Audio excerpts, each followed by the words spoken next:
حضرت سیدنا جنید بغدادی کہتے ہیں میرے ماموں تھے حضرت سری سختی، میں اپنے ماموں سے ہی بیعت تھا، انہی کی خدمت میں رہتا تھا۔ فرماتے ہم جا رہے تھے، ایک دن انہوں نے چھڑی پکڑی ہے، ایک ہاتھ میں مجھے تھاما ہے، تھوڑا آگے گئے تو رش تھا، چند لوگ کھڑے تھے، تو حضرت سری سختی مجھ سے کہنے لگے جنید دیکھ تو صحیح رش کیوں ہے۔ تو میں گیا تو ایک نوجوان شراب پی ہے، معاذ اللہ نشے میں دھت لیٹا ہے، ارد گرد لوگ کھڑے، اور وہ چونکہ پوری طرح اس پر نشہ غالب ہے تو اول فول باتیں کر رہا ہے، لوگ بھی اس کے ساتھ جو ہے وہ ہنسی مذاق کر رہے ہیں، اس کا مذاق اڑا رہے ہیں، رش ہے۔ میں نے آ کے کہا حضور دفع کریں، ایک شرابی لیٹا ہے، لوگ بھی مذاق اڑا رہے ہیں اور بس ایسے شوگر لگا ہوا ہے۔ سارے لوگ تماشبین نہیں ہوتے۔ ہاں حضرت فرمانے لگے نہیں جنید ایسے کیسے چلے جائیں، چل نہ مجھے لے چل۔ کہتے ہیں بوڑھے شیخ، ہاتھ میں نے تھاما تو وہاں لے گیا، حضرت نے لوگوں کو ڈانٹا چلو دوڑو۔ پرانے زمانے میں لوگ بزرگوں کی حیا کرتے تھے، سب لوگ وہاں سے چھٹ گئے۔ کہتے ہیں مجھے فرمانے لگے جنید جا پیالے میں پانی لا۔ کہتے ہیں میں ایک پیالے میں پانی بھر کے لایا، انہوں نے اپنے بوڑھے ہاتھوں سے اس کا منہ دھویا، اس کے چہرے پہ پانی ڈالا، اس کا منہ صاف کیا اور اسے کھڑا کیا، اسے گھر بھیجنے کو کہا۔ کہتے ہیں وہ وہیں ایک کونے میں سائیڈ پہ ہو گیا تو حضرت نا منہ دھو کے نا تھوڑی دیر چپ کر گئے، پھر گزرے تو ان کی آنکھوں میں زور زور سے آنسو ٹپکے اور ہاتھ اٹھا کے کہنے لگے مالک میں تیرا کمزور بندہ ہوں، میں منہ دھو سکتا تھا، میں دل تو نہیں نہ دھو سکتا، جو میرے اختیار میں تھا میں نے کر دیا، باقی تو مقلب القلوب ہے، کر نہ کرم۔ یہ کسی ماں کا بیٹا ہے، کسی خاتون کا شوہر ہے، او بھائی جو نشے پہ لگ جائیں ان کے بچے باپ کے ہوتے ہوتے یتیموں جیسی زندگی گزارتے ہیں، لوگوں کے مانگ کے کپڑے پہنتے ہیں۔ کسی نے کہا تھا اگر دشمن سے زیادہ بدلہ لینا ہو تو اسے قتل نہ کرو، نشے پہ لگا دو۔ معاذ اللہ، اتنا لوگوں نے کتنا عام نشہ ہو گیا۔ کہا اللہ میں نا منہ دھو سکتا ہوں، دل نہیں، دل تو دھو سکتا ہے، دھو دے۔ کہتے ہیں یہ کہہ کے حضرت اٹھے تو میں نے عرض کی حضور ویسے منہ دھویا کیوں آپ نے؟ تو فرمانے لگے اس لیے دھویا ہے کہ جب تک منہ سے بدبو آتی رہے گی جتنے لوگ سونگتے رہیں گے اس کے شرابی ہونے کے گواہ بنتے رہیں گے۔ میں نے اس لیے دھو ڈالا ہے کہ ہو گئے پیچھے جو ہو گئے مزید گواہ نہ بنے۔ حضرت سری سختی کہتے ہیں حضرت جنید بغدادی کہتے ہیں میں نے اسی رات تہجد کے وقت اٹھ کے حضرت کو وضو کرایا، میں نے ان کا بازو تھاما، میں ہی ان کو مسجد میں لے کے گیا۔ کہتے ہیں جب ہم مسجد میں پہنچے تو وہ کل دوپہر والا شرابی ہم سے پہلے مصلی پہ بیٹھا تھا۔ کہتے ہیں میرے دل سے آوازیں نکل رہی تھی شیخ دیکھ لو پھر مالک کتنا کریم ہے، آپ نے منہ دھو ڈالا تھا، رب نے دل بھی دھو ڈالا، کرم فرما دیا۔ کوئی ہو نہ جو ایسا کرے۔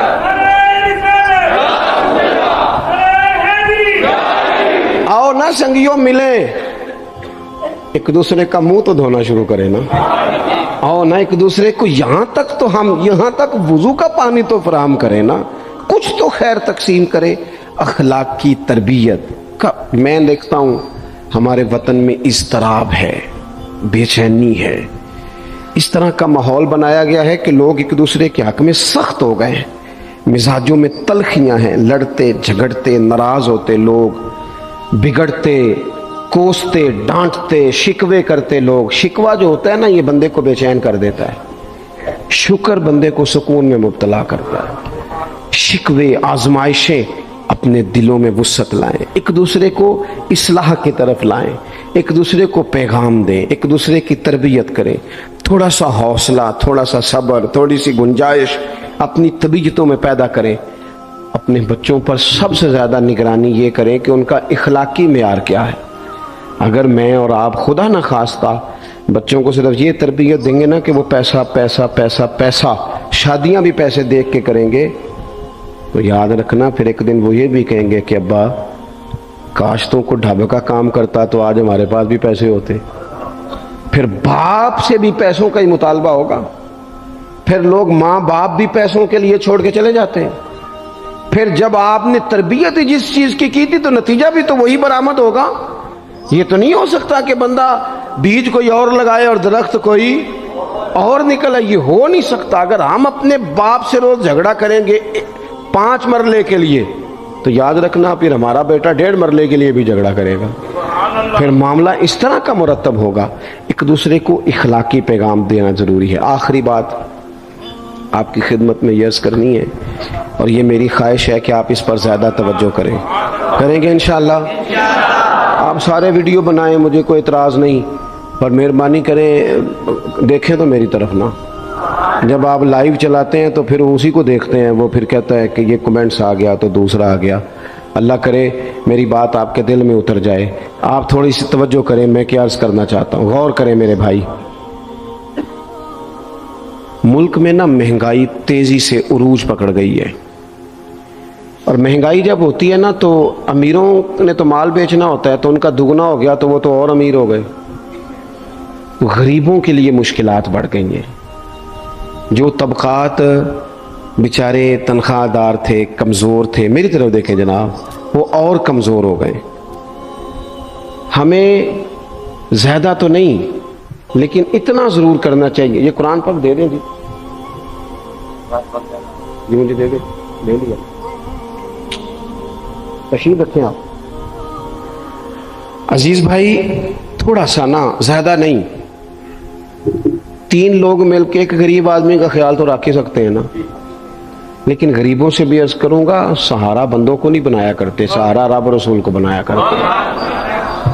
کسی سے تھوڑی سی مدد لینا تو ٹھیک ہے, چلو آگے جانے کے لیے تھوڑا سا سہارا لے لیں کہ اب مشکل ہے تو یہ کراس نہیں ہو رہا رستہ, تھوڑا سا سہارا تو لے لیں. لیکن جو لوگ مستقل سہاروں پہ آ جاتے ہیں ان کا تو پھر اپنی طاقت ہی ساری ختم ہو جاتی ہے. گردن کو جھکا دیتا ہے خیرات کا پتھر, جہاں میں مانگنے والوں کے سر کبھی اونچے نہیں ہوتے. تھوڑی سی ہم نے ایک دوسرے کی مدد کرنی ہے. جو لوگ زیادہ مالدار ہیں ان سے میری گزارش ہے کہ تھوڑے سے خرچے کم کر لیں, اپنے ہاتھوں سے تقسیم کریں. یہ چھوڑ دیں کہ وہ میرے چچا کے جو بیٹے ہیں وہ میرے ساتھ اچھا سلوک نہیں کرتے, وہ فلانے ہیں, وہ ان کا سلوک اگر وہ کریں گے تو اللہ سے اجر لیں گے. آپ اگر ان کو محسوس کرتے ہیں نا وہ غریب ہیں, ماموں کے بیٹے, چچا کے بیٹے, گلی والے, محلے والے, تو تھوڑا تھوڑا کر کے اپنے بھائیوں کی مدد کرنی شروع کریں. دیکھو عید پہ کپڑے تھوڑے لے لو نا, ویسے بھی سوٹ کی ضرورت تو صرف عید پڑھنے کے لیے, بعد میں تو کپڑے بدل کے گوشت کرتے ہیں, تو بچے ویسے سوئے رہتے ہیں سارا دن. تھوڑی سی نا اپنے اضافی خرچے کم کریں.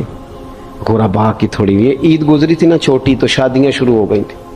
میرے پاس لوگ بہت زیادہ آتے ہیں, چونکہ نیک آدمی سمجھ کے اچھا گمان کر کے لوگ دعاؤں کے لیے کہتے ہیں, تو ان کے دکھ سن کے نا تو کئی دفعہ سوچتے ہیں کہ یار یہ جو امیروں نے اتنے مہنگے مہنگے ہوٹلوں میں روٹیاں کھائیں, اتنی مہنگی مہنگی گاڑیاں پجارو, یہ اللہ کے حضور جواب بھی تو دینا ہے نا. ہم نے ایک دوسرے کا خیال چھوڑ گئے, 2-4 باتیں سوچ کے نا, وہ جی اس کے گھر میں 3 لوگ ہیں, کام کیوں نہیں کرتے ہیں؟ خدا کے بندے کرتے ہیں کام, لیکن محنت سے نہیں ملتا, خدا کے فضل سے ملتا ہے. تیرے اوپر فضل ہے, تجھے اب باتیں آتی ہیں, لیکن کئی دفعہ سارے بھی کریں تو رزق جب ہی آتا ہے جب رب چاہتا ہے. ایک تو وہ لوگ ہیں جو ہاتھ پھیلا کے مانگ لیتے ہیں, ایک سفید پوش ہوتے ہیں, لا یسألون الناس الحافا, جو لپٹ لپٹ کے سوال نہیں کر سکتے. ان کو دیکھیں, بالخصوص اپنے بہن بھائیوں میں, قریبی رشتہ داروں میں, پڑوسیوں میں تھوڑی تھوڑی لوگوں کی مدد کریں, اور اپنے خرچے بتدریج کم کریں. خواہش تو بچوں کی طرح ہوتی ہے, ایک خواہش پوری کریں تو دوسری پیدا ہو جاتی ہے, دوسری پیدا کریں تو 4 خواہشیں اور کھڑی ہیں. یہ نفس تو بچے کی طرح ہے. اپنی خواہشات تھوڑی کم کر کے, یہ حکومتوں سے آپ امید نہ رکھیں. ہمارے ملک میں جتنی سیاسی جماعتیں حکومتیں کر چکی ہیں یا کر رہی ہیں, ان سے کوئی توقع نہیں. یہ بیچارے تو اپنے جھگڑوں سے باہر نہیں آتے, انہیں کیا خبر کہ غریب کہاں بستا ہے. جب تک بندہ وہاں سے ہو کے نہیں نہ گزرتا جو اصل جگہ ہے. تمہیں یہ جو تم اے سی والے کمروں میں بیٹھ کے اور جناب نیسلے کی بوتلیں رکھ کے پریس کانفرنس کرتے ہو, تمہیں کیا پتا ہو, تمہیں کیا خبر ہو کہ بچوں کی فیس دینی ہو تو بوڑھے ماں باپ پہ کیا گزرتی ہے. تمہیں کیا خبر ہو کہ عید آ گئی ہے تو بوڑھے کس طرح مشورے کر رہے ہیں کہ اگر عید کر کپڑے نہ کر لے تو ساس گلاں کرے گی. تمہیں کیا خبر ہو کہ کچھ غریب ایسے بھی ہیں جو بیچارے رات کو مشورہ کرتے ہیں کہ صبح ناشتے میں گھی کہاں سے لانا ہے, بچوں کے پراٹھوں کے لیے تو گھی بھی نہیں ہے, گندم امیر شہر کی ہوتی رہی خراب, اور بچی کسی فقیر کی فاقے سے مر گئی خدا را مہربانی کریں، گنجائش پیدا کریں۔ بندہ کبھی بھی جیب کا سخی نہیں ہوتا۔ بخاری شریف میں پورا باب ہے کہ بندہ غنی دل کا ہوتا ہے۔ اپنے دل کا غنا اپنے اندر لائیں، جب آپ کا دل سخی ہو جائے گا ساری چیزیں ٹھیک ہو جائیں گی۔ اللہ تعالیٰ مجھے اور آپ کو توفیق عمل عطا فرمائے۔ پروگرام آگے چلے گا جی۔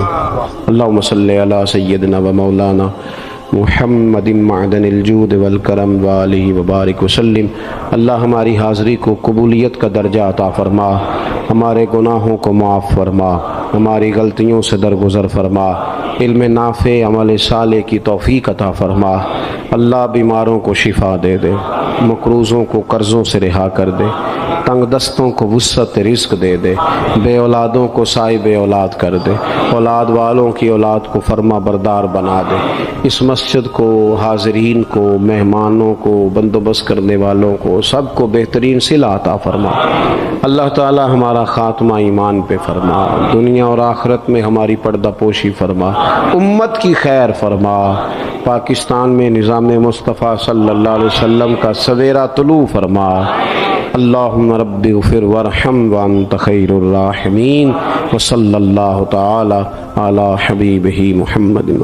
آپ حضرات نا مسجد کا تقدس خیال رکھیں گے، مجھے جانے دیں گے، مجھے ہاتھ لگا کے آپ کو کچھ بھی نہیں